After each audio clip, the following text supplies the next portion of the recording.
Welcome to our deep dive into the China Mega Report 2025.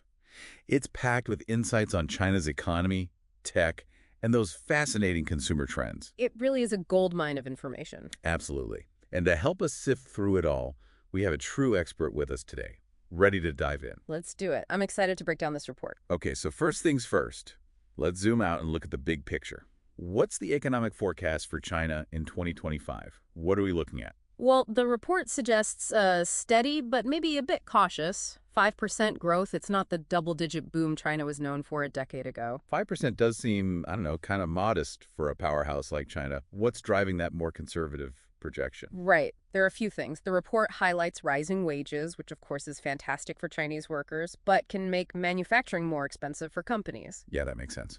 And then you've got this whole push for self-reliance, which is impacting how foreign businesses can operate in China. Self-reliance.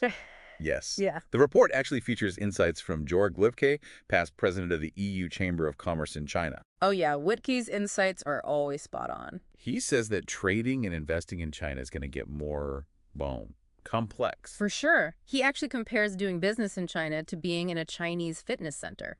It's intense, fast-paced, and demanding, but also incredibly rewarding if you can keep up. A Chinese fitness center. I like that analogy. Right. Think about rapid development cycles, tons of highly skilled engineers, and consumers who are both demanding and brand loyal. It's not for the faint of heart. I can imagine. So you got to be ready to sweat a little bit. It definitely sounds like a high-stakes, high-reward environment.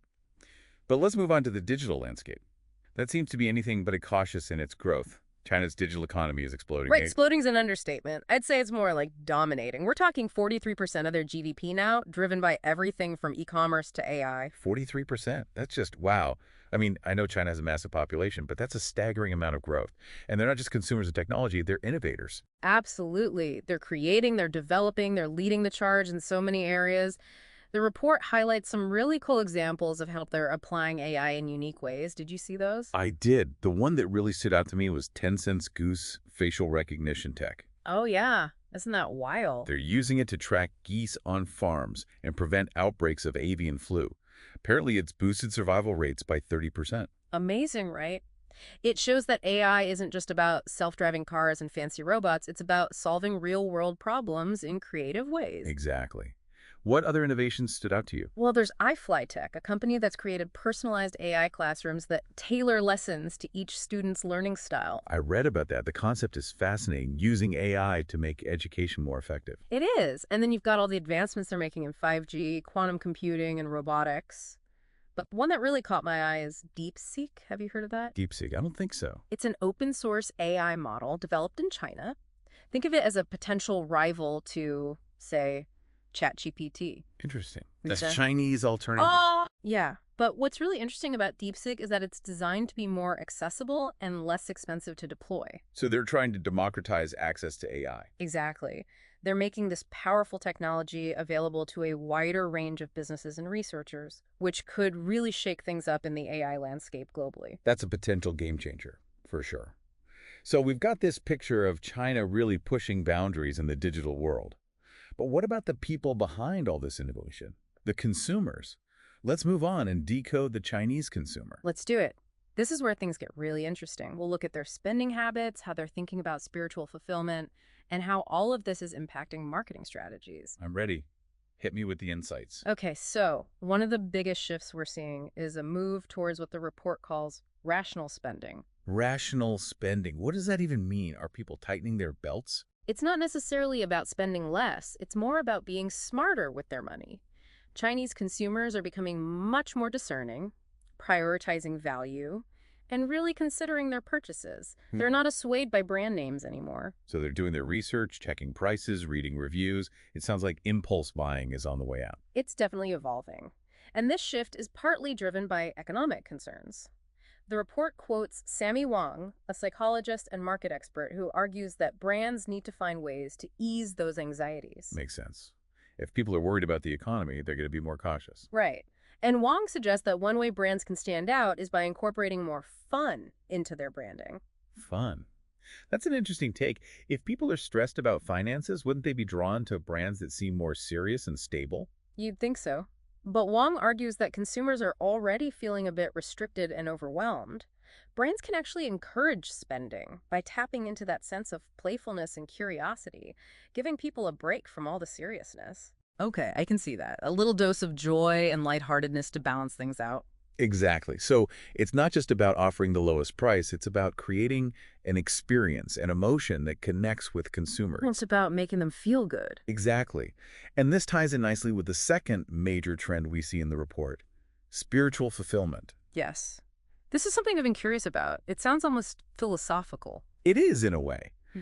The report argues that Chinese consumers are moving away from this relentless pursuit of material wealth and status, keeping up with the Joneses. I see. A shift in priorities. They're prioritizing personal well-being, emotional balance, and experiences that actually contribute to a sense of meaning and purpose. It's about seeking inner abundance rather than just material wealth. So less stuff, more meaning. Precisely. How is that reflected in consumer behavior, though? What are people buying? It's not always about specific products. It's more of a mindset that's influencing decisions across different categories.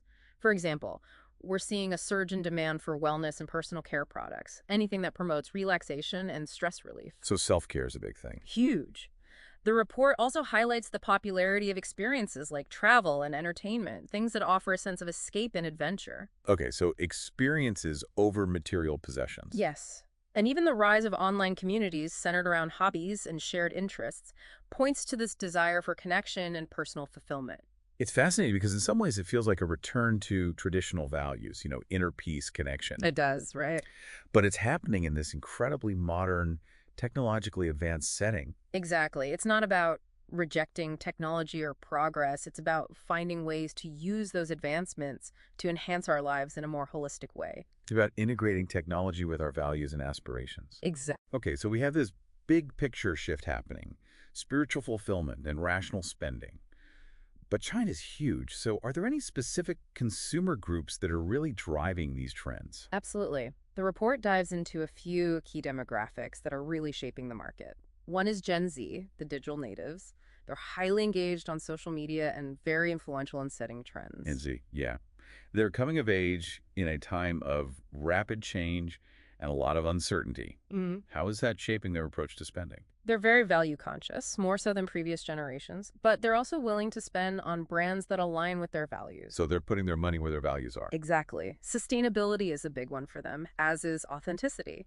They want brands to be transparent and ethical, and they're not afraid to call out those who aren't. It feels like this generation is pushing brands to be better, more responsible, and genuine. They are. It's a powerful force for change. The report also highlights the silver-haired generation, China's rapidly growing population of senior citizens. That's a demographic we often overlook in the West. What makes them unique?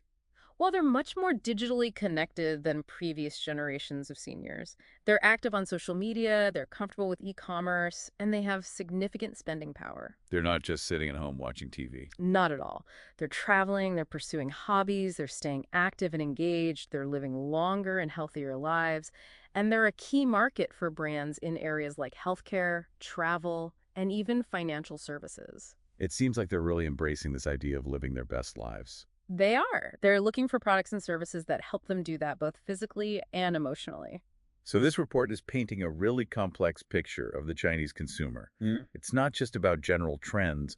It's about understanding the nuances of different segments and how their motivations are evolving. Exactly. And that's essential for any brand that wants to succeed in China. You have to understand who you're talking to and what matters to them. Speak their language, both literally and figuratively. Absolutely. Now let's talk about how brands are actually reaching these consumers. Part 4 of the report delves into marketing strategies, right? It does. And one of the things that jumps out is the importance of a strong direct-to-consumer or DTC approach. DTC. Is that becoming more prevalent in China? It's becoming essential. Chinese consumers are shopping online more and more, and they expect a seamless, personalized experience. And brands are realizing that they need to have more control over that experience. So DTC is about cutting out the middleman and building a direct relationship with the customer. How are brands actually doing that in China? Well, they're leveraging those massive online marketplaces like Tmall and JD.com. Right, those are huge. But they're also building their own online stores and using social media to connect directly with their audience. Social media seems key. But China's social media landscape is very different from what we're used to in the West. It is. Platforms like WeChat, Weibo, and Douyin are huge, and they offer a ton of marketing opportunities. Yeah. WeChat is a whole world unto itself, isn't it? It's not just messaging, it's everything. It is, and that's why it's so important for brands to understand how to use it effectively. WeChat mini programs are becoming really popular. I've heard of those. They're like mini apps within WeChat, right? Exactly. And they allow businesses to create streamlined, targeted experiences for their users. You can order food, book a taxi, buy movie tickets, all within the WeChat app. It sounds like a one-stop shop for everything. It's all about creating that seamless, user-friendly experience and keeping users engaged within the WeChat ecosystem. So WeChat is essential. What about those other platforms? I keep hearing about this app called Red or Xiaohongshu. Ah, Red. It's all about lifestyle and aspirational content. Hmm. It's hugely popular, especially with younger consumers, particularly women. So if you're a brand in the lifestyle space, Red is a must-have. Absolutely. It's a great platform for product recommendations, travel inspiration, beauty tips, that whole world. And what about live streaming? That seems to be a big deal in China. Massive. Mhm. It's not just about selling products either. It's about building relationships, entertaining your audience, and creating a community. It's like a hybrid of shopping and entertainment. Sounds like a full-time job. Do you need a whole team just to manage your live streaming? It can be a lot, but the potential is huge. Yeah. Live streaming can drive incredible sales, and it's a great way to build brand awareness and connect with consumers on a personal level. So it's worth the investment if you could do it right. For sure. The report also emphasizes the importance of KOLs, key opinion leaders. TOLs. That's Yeah. their version of influencers, right? Exactly. KOLs have massive followings on social media, and they can be incredibly effective at promoting brands and products. But choosing the right KOLs is crucial. Right. They need to align with your brand and resonate with your target audience. Absolutely. You want someone who feels authentic and genuine, not forced or fake. Because consumers can spot that a mile away, Yeah. especially in China, where trust is so important. It's crucial. The report also talks about the rise of short-form video platforms like Douyin, the Chinese version of TikTok, are incredibly popular, and brands are using them to create really engaging content that grabs attention quickly. It's all about standing out in that crowded digital landscape. Exactly. You got to make an impact fast. Okay, so we've covered DTC, social media, KOLs, short-form video. There's a lot to consider when it comes to marketing in China. This deep dive has been really eye-opening. It's inspiring to see how Chinese brands are innovating and pushing boundaries. I agree. It's a reminder that we need to be adaptable and think outside the box to succeed in this market. Absolutely. But before we get ahead of ourselves, we can't forget about the major players, the tech giants who are shaping the landscape in China. You're right. Those companies are more than just tech companies. They're building entire ecosystems that are changing the way people live and interact with brands. That's something we'll delve into in part 3. Sounds good. Let's take a quick break and then come back to unpack those ecosystems. So we were talking about these huge tech companies, right? Alibaba, Tencent, Meituan. Yeah, they're practically empires unto themselves. Exactly. They're not just tech companies anymore. They're building entire ecosystems that influence every aspect of a consumer's life in China. Okay, ecosystems, I hear that word a lot, but what does it actually mean in this context? Imagine a tech company that doesn't offer just one service, but a whole network of interconnected services that touch nearly every part of your day. So instead of just an online store, you have the store, the payment system, the delivery network, even the social media platform where people talk about your products, Yeah. all under one umbrella. Exactly. And that's what these Chinese tech giants have created, incredibly intricate and powerful ecosystems that blur the lines of what a company can be. It's like they're weaving themselves into the fabric of daily life. They really are. And it's a game changer, especially for consumers who value convenience and a seamless experience. I can see that. So which ecosystems should we be paying attention to? What are the big ones? Well, Alibaba is a prime example. They started with e-commerce, think Taobao and Tmall, but they've expanded into so many sectors: logistics, cloud computing, entertainment, you name it. They're everywhere. And let's not forget Alipay. Their mobile payment system is practically ubiquitous in China. It's like everyone uses Alipay. Pretty much. They have incredible reach, influencing almost every step of the consumer journey, and they're constantly innovating. The report even mentions their new tap feature on Alipay. Tap? What's that? It allows for in-store payments just by tapping your phone. No more messing with QR codes. Oh, that's convenient. Right. It's all about frictionless experiences. That's a key characteristic of these ecosystems. They're designed to be seamless, intuitive, and incredibly user-friendly. So Alibaba is definitely one to watch. What about Tencent? They're the ones behind WeChat, right? Yes, WeChat. And it's huge, the most popular messaging app in China, but so much more. It's social media, news, e-commerce, even government services. I've heard people say that life in China is practically impossible without WeChat. It's like trying to live without air. It's pretty close. And that's what makes Tencent so powerful. They have this unparalleled access to data, user behavior, and trends, which they use to build an incredibly engaging ecosystem. It's almost like they know what you want before you do. Right. They're always analyzing data to understand what their users need, and then tailoring their ecosystem to meet those needs. WeChat mini programs are a great example. Right, those little apps within WeChat. Exactly.